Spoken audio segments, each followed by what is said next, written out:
One of the main suspects in the murder of policewoman Yvonne Flecther is being held tonight by Libyan rebel forces in Benghazi. Omar Ahmed Sudani was seized in the city yesterday, where he's thought to have been in hiding. It's unclear if he could now face extradition to Britain to face trial here. From Benghazi, our international editor Lindsay Hilsum has this report. Prisoners of war shown to the media in Benghazi. Some were caught in battle, others lifted from their homes. Amongst them, a man familiar to the British police. Omar al-Sudani, whose name has been frequently linked to the killing of Police Constable Yvonne Flecther outside the Libyan People's Bureau in London in 1984. As his captors watched and listened, I asked if he had been there at the time of the shooting. I was there, but I was not at the scene when the shooting took place. I was not in the scene. Where were you? I was in police custody before that. Why were you in police custody in Britain? I had a quarrel with a police officer before the event, so I was detained. And I was told while I'm in the police station that a shooting took place in the bureau and a police officer was shot. It was a time when Libyan dissidents staged demonstrations outside the People's Bureau, then staffed by Colonel Gaddafi's zealous revolutionaries, including Dr. al-Sudani. Someone shot from the window and hit Police Constable Flecther. A week later, Bureau staff were escorted to the airport. Relations with Libya were severed. No one was ever charged with her killing. The memorial to PC Flecther stands as a reminder of unfinished business. After relations with Libya were restored, Metropolitan Police detectives visited Libya 3 times to find her killers, with no success.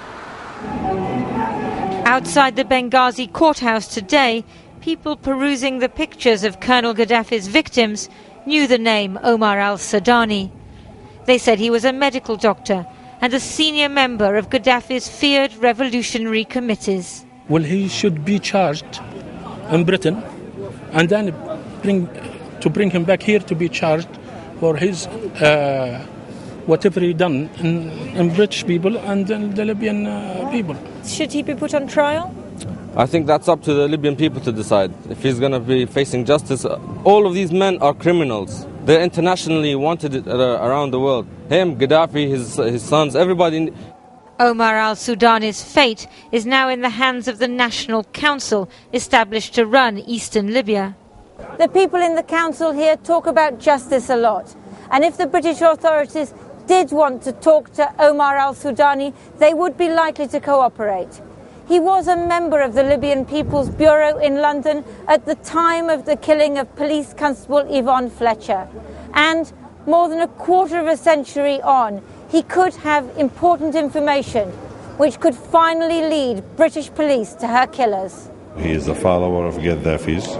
He was one of his people. Once we get rid of Gaddafi and life goes back to normal, he'll be questioned. And if he has any blood on his hand and if he done anything wrong, he will be judged fairly and a sentence will be issued against him or for him. Omar al-Sudani denies all allegations. Please, can you tell us what role you played in Colonel Gaddafi's regime? Because you are a very, if I may say, notorious man in this town. Many people are frightened of you. Yes, tell us what role you played. My role was purely publicity. But the notoriety came from 2 things.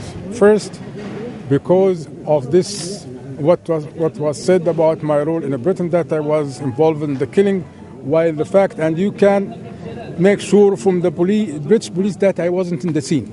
Okay. This is number 1. Number 2, because my name is famous, whatever an event happened, they say it is Omar Sudani involved. Dr. al-Sudani may languish in prison for some time as the rebels struggle to overthrow Colonel Gaddafi and PC Fletcher's family continue their wait for justice. Lindsay Hilsum, Channel 4 News, Benghazi.